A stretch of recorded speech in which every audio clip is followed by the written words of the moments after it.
China's President Xi Jinping warning the West that Taiwan belongs to Beijing. And it's not ruling out military force to keep it that way. Now, two members of the House Armed Services Committee say time is running out for the United States to prepare itself and allies for a possible war with China.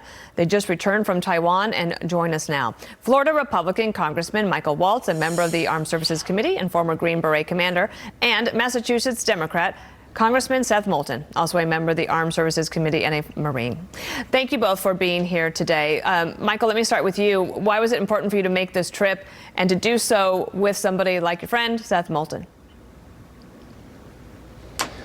Yeah, Dana, I think it's just important to remind the American people of why the security of Taiwan matters to them.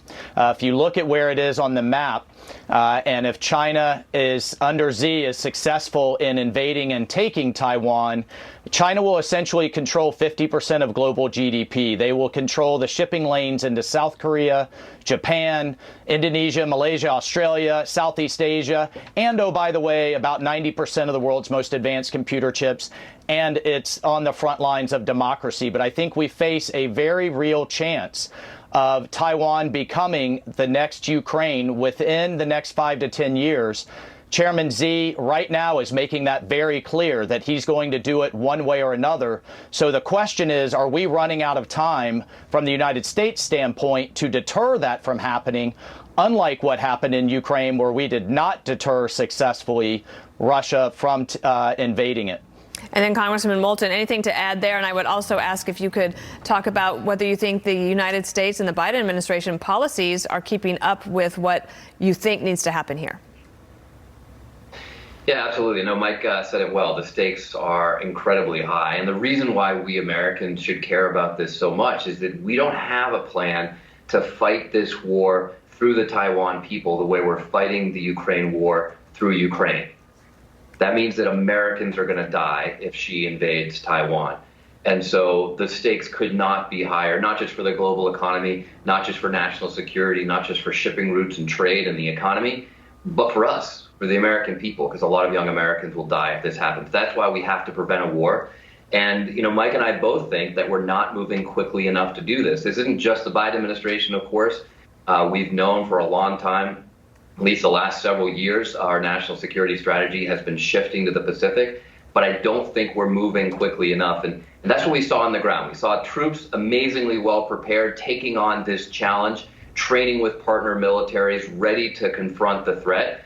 But the larger DoD establishment, all the things that need to be in place, the weapon systems we need to buy, the allied partnerships we need secured, those aren't ready yet, so we've really got to pick up the pace. I'm sure you know that over the weekend, the Communist Party got together and Chairman Xi is going to be giving another 5-year term. Maybe just a last word to you, Michael Waltz, because when you talk about Americans having to get involved here, that will be a surprise to a lot of people. And I know that one of the things that you want to do is try to explain why America's national interests are here.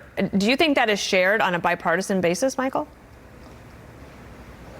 I think there's an increasing awareness, Dana. I think for those of us that are on the national security committees, intelligence, armed services, foreign affairs, that see the intelligence every day, where Xi is telling his country to prepare for war by 2027, and that taking Taiwan will be his first major step, well, actually second after taking Hong Kong, but becoming the dominant global superpower on his watch and replacing the American dream with the China dream. That's not a world that I want my kids or grandkids growing up in.